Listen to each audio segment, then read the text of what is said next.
Ladies and gentlemen, here comes Chinatown in Uganda. So together on 10, 9, 1, let's go! So that is the new shopping mall in Uganda, whose investors are Chinese. So much has been said and hyped about this new shopping center at Lugogo, now commonly known as Chinatown. By the end of this video, you'll have a good understanding of everything about this new Chinatown at Lugogo. The Chinatown in Uganda is definitely not the first of its kind, at least not in other countries. It exists in several countries: Dubai, London, Australia, even USA, the world's leading economy. So definitely the Chinese government, through its investors, has established similar shopping malls around many countries in the world. In Uganda, of course, the first of its kind. And we need to look at why some Ugandans are very happy and rejoicing about its establishment, and why others are actually cursing the government for allowing such a mall operate while offering low and affordable priced goods to Ugandan consumers. To understand this, we need to look at it in different perspectives. Number one, we need to look at the Ugandans categorized as consumers. We need to also look at the Ugandans categorized as the traders or businessmen, commonly known as the basuubuzi, especially those who have been sourcing or importing from China and selling to the consumers in Uganda. Lastly, we shall look at the government. So, the number one question is, why are some Ugandans rejoicing while others cursing? Well, the answer is simple. The Ugandans who consume are rejoicing, while those Ugandans who sell to consumers are cursing. Because previously, a 55-inch smart TV initially cost you around 1.5 million Ugandan shillings when buying it from a Ugandan trader who imported it from China. At Chinatown today, you are getting the same TV priced for 1 million Ugandan shillings or even less. The price difference is over 500,000 Ugandan shillings. And this 500 Ugandan shillings is a big save for a Ugandan consumer. And that is why he is happy.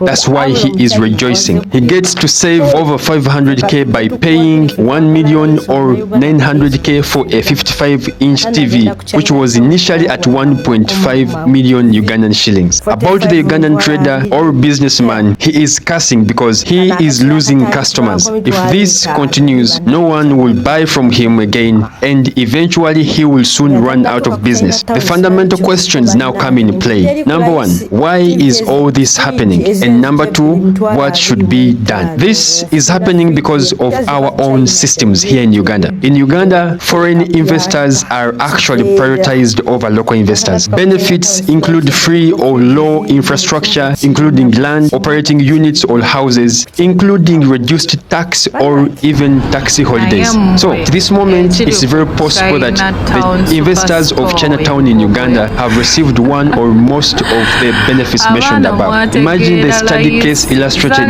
earlier on a 55-inch smart TV. Let's assume this TV costs 500,000 Uganda shillings as a production cost in China. If a Ugandan trader imports such a TV from China, he has to pay multiple taxes, including VAT, which now stands at 18%. On top of taxes, he has to pay transportation fee, or what we call shipping fee. This may total up to 1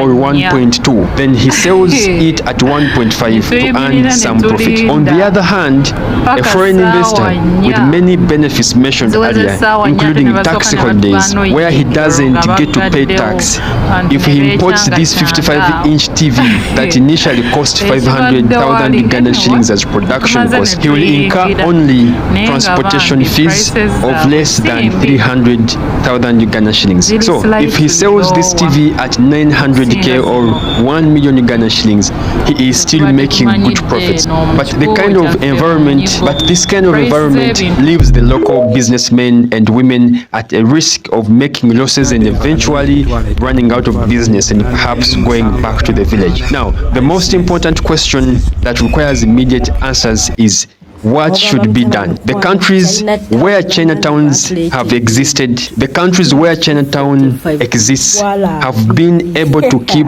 the countries where Chinatown exists have been able to keep their local investors in business alongside these Chinese malls. They have been able to create a fair ground, a neutral ground to cater for both parties. And the question is our own government willing to do the same, to regulate and create a fair or neutral ground for both parties to operate? And that is a question you and I should analyze critically. Now, my personal opinion on this matter is as follows. Ugandan consumers don't need to be so excited because, by the way, some prices... Now, my personal opinion on this matter is as follows. Ugandan consumers, we don't need to be so excited because some prices you are hearing people mention here on TikTok are not true. I heard and saw a video where someone said a fridge was at 50,000 Ugandan shillings at Chinatown. But when I zoomed in, the price tag was actually reading 500,000 Ugandan shillings. So some are just exaggerating these prices and lying to you for the sake of making content.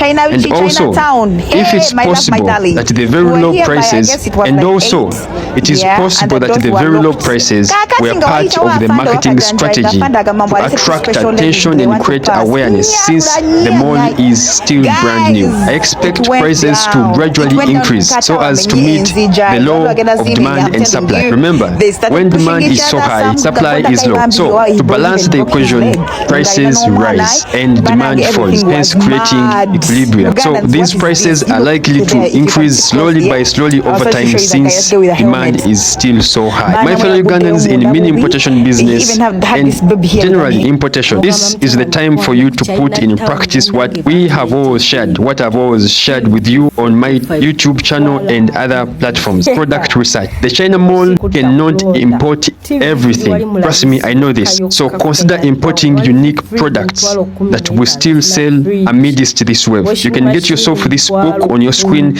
and learn more about product research so that you don't fall a victim. Thank you for watching.